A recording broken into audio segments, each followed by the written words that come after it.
It's a new day on Deep Space Nine and Jake is pining for eggnog. He's been pining for a while, according to Quark, Jake having been seen here regularly by him. Perhaps he just misses the old days, so it's a handy surprise to discover Sisko is hosting his dead mum. Not really, of course, as the real Jennifer Sisko is little more than a biohazard debris field thanks to the Borg. This one is evil Jennifer from the alternate universe we visit when we're running out of plot ideas, and she's here to say hi. She's also here to tell us the rebellion we took part in has made some gains, most notably having captured a certain space station in their universe. Sisko has to pop off and do some diplomacy shite as evil Jennifer's arrival was unscheduled, but he says he'll be back when he can. Evil Jennifer wants to hang around for a while, so Jake is left to entertain his not-mum while Sisko is otherwise engaged. Sisko returns to his quarters a few hours later, and to the surprise of nobody who's watched the other two alternate universe episodes, the place is empty. Jake's no longer on the station, and a gizmo has been left in a conspicuously visible place. It's the same gizmo Evil O'Brien used to kidnap Sisko last time round, the implication being that Jake and Evil Jennifer have buggered off back there, and Sisko should follow. He's disinclined to do so alone and has Kira and O'Brien accompany him, but the attempt fails and they stay here while Sisko disappears. Evil O'Brien implies he's fiddled the gizmo to make sure only Sisko would be teleported, something I'm sure is entirely unconnected to the fact that filming two copies of the same actor is a logistical pain in the bollocks. He also tells Sisko that he's now their guest, and makes sure he's comfortable by removing the gizmo and his weapon.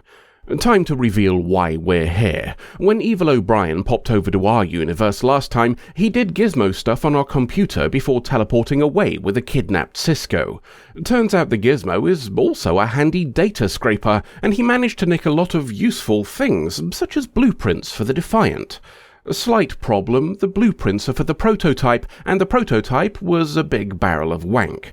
They've built an evil Defiant, but it has all the same teething problems R1 had, the problems Sisko helped to iron out, so Evil O'Brien wants him to do the same to this one. He and Jake will be returned when the work is complete, and we'd best get a shift on too. The Klingon Cardigan Alliance that the rebels took this station from want it back, and they'll be here in 4 days. Jake is in Evil Quark's bar. Well, formerly Evil Quark's bar as he's busy being dead, but it stayed in the family at least and is now run by Evil Eggnog.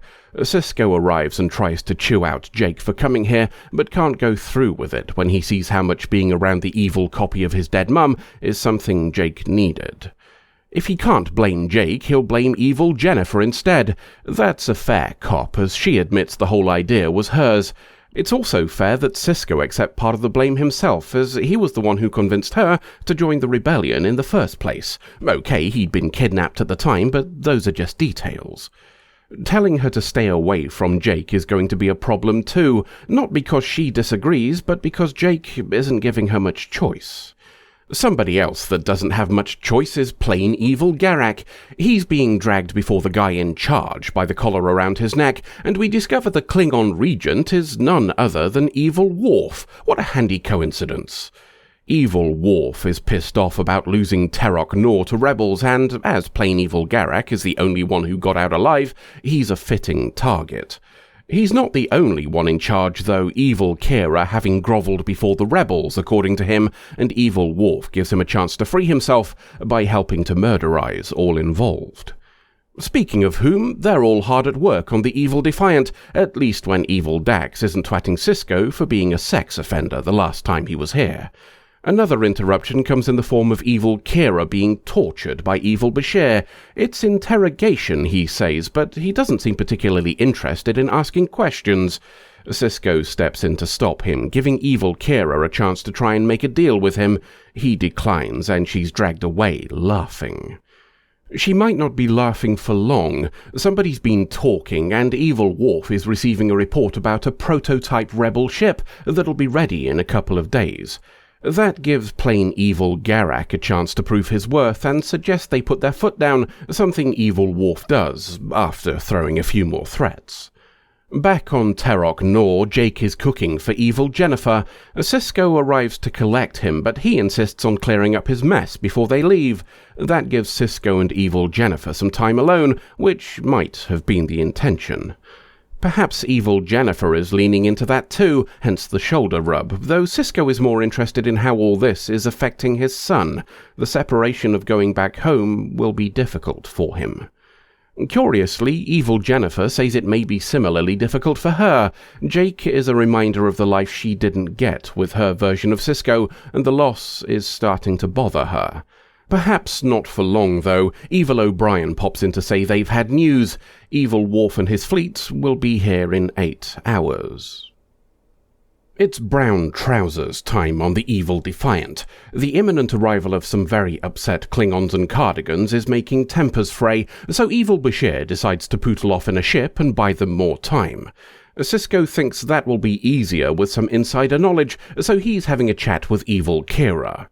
It doesn't take much to convince her that evil Worf is unlikely to be generous when he arrives, plain evil Garak having had plenty of time to lay blame for the whole thing at her feet. Under the circumstances, her life expectancy is slightly longer if he doesn't retake the station. The data she gives proves useful, as evil Worf is playing silly buggers with plain evil Garak some more and using him for a bit of stabby fun times. An underling tells them they've detected 6 rebel ships. They give chase, though apparently not closely enough to note that there's only one ship, sending out false signals that evil Kira told us about. That gives us more time to work on the evil Defiant, and evil Jennifer is lending a hand too. She's also saying that she told Jake everything, including using him as bait to bring his dad here. Jake doesn't care. He can't be angry because she's his dead mum, and the compassion has made evil Jennifer decide that she's going to send Jake home now to make sure he's safe. Probably just as well, as evil Eggnog is being a dick to him, though that might be because evil Eggnog's worried about being watched. He's off to visit evil Kira, as he's decided to break her out. Wiping out his family made him the owner of the bar, so he feels like he owes her.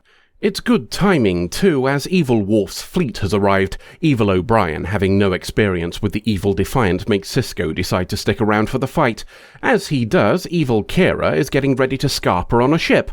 Oh, and she poops yellow at evil Eggnog, because this is a Mirror Universe episode, and that means at least one known character has to die. The plan to leave no loose ends immediately goes down the shitter when evil Jennifer and Jake run into her, but that does at least mean she's got a hostage. She doesn't need 2, though, especially when one of them is just some unknown boy, and evil Jennifer does the predictable thing of diving in the way of the shot. Jake explaining the connection makes evil Kira spare him and go on her way, Sisko being someone she'd rather have in her debt than as an enemy. Sisko's got plenty of enemies as it is. Pooping abounds between the evil Defiant and evil Worf's ship, so he gets up close to prevent most of it whilst also putting the boot in. A Klingon bird of prey threatens to bollocks everything up until evil Bashir and evil Dax join the fight and kaboom it. Their firepower combined with the evil Defiant causes evil Worf some serious issues, and he decides to take plain evil Garak's friendly advice by running the fuck away. In Terok Nor's infirmary, Sisko has arrived to see evil Jennifer. He has just long enough to take her hand before she carks it, which is more than he got in the pilot episode, so there's that, I guess. It's time for a cuddle and a trip home, so we'll leave Jake to wonder if losing the same parent twice makes him technically qualify as an orphan until the next adventure. A third Mirror Universe story then, and an episode that could be best described as, oh, they're doing another one. I said during the Season 2 episode crossover that the potential for topics of discussion was as rich as it was ignored.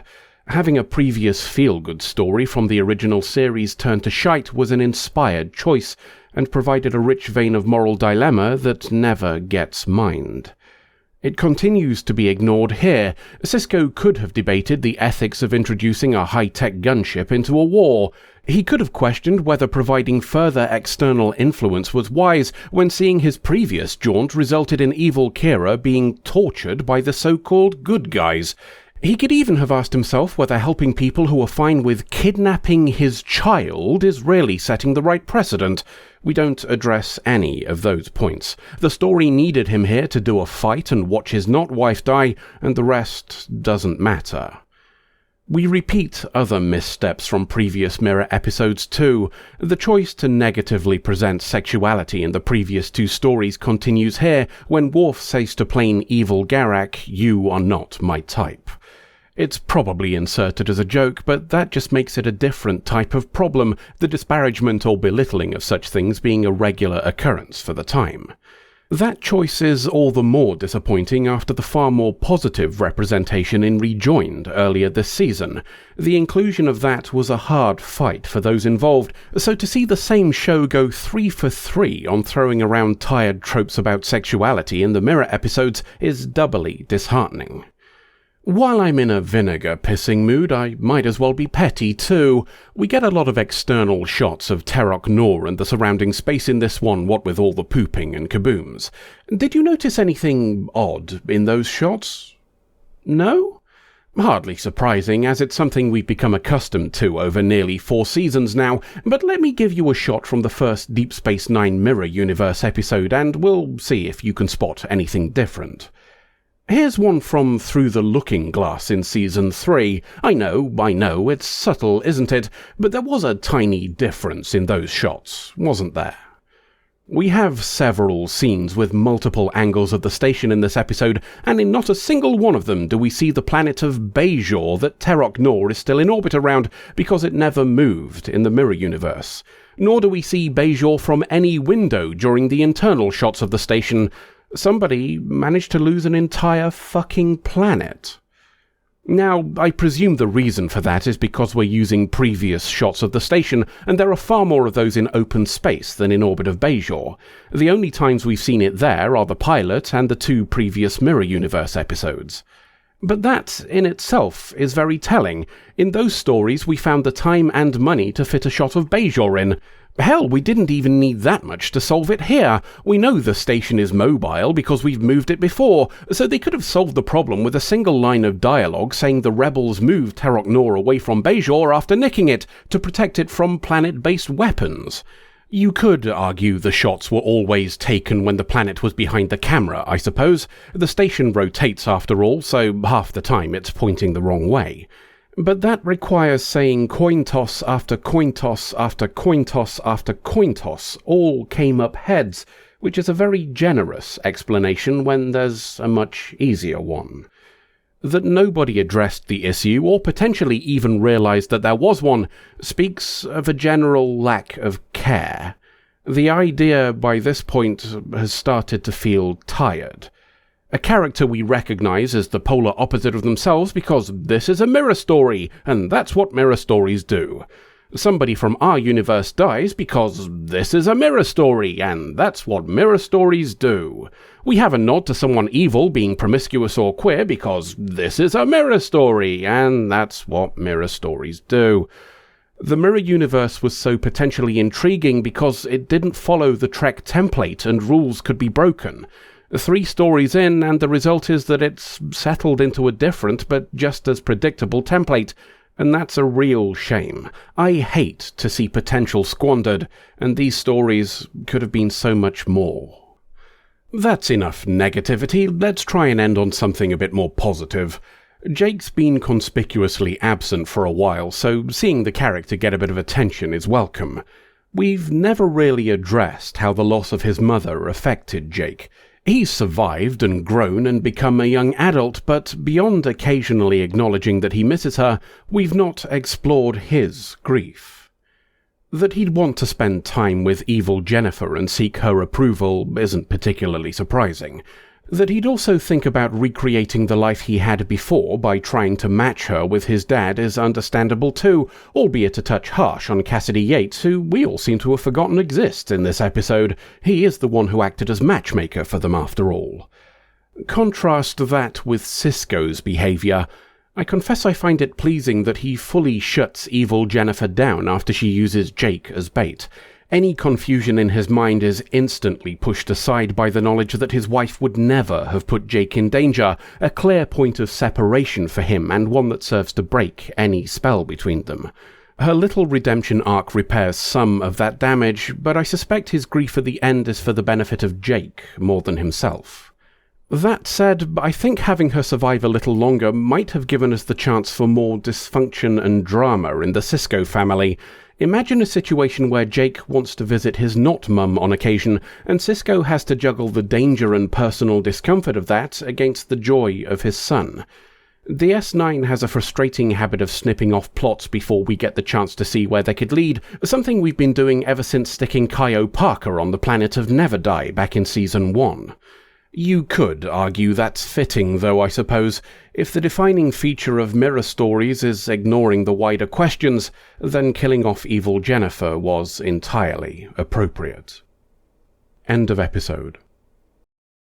I can't believe you did that. It's your own fault. Do you have any idea how much the deck was worth? Made me bloody point for me then, haven't you? I was not cheating. Oh, were you not? You with all 5 Mox gemstones and me went out but basic land and a set of spells for a completely different bastard colour. It was a perfectly serviceable deck if you used it in the correct way. But not one you wanted, eh? As the most experienced, it made more sense for me to experiment with more complicated combinations. I should experiment combining my foot with your knackers. Alright, let it go. They're gone now, so it's academic. Quite right. So, a valuable lesson learned, I'd say. Of course, that does leave us with the issue of how to get out of here. Get out of... Oh, I remember now. I take it you forgot that's what we were doing? I might have done, yeah.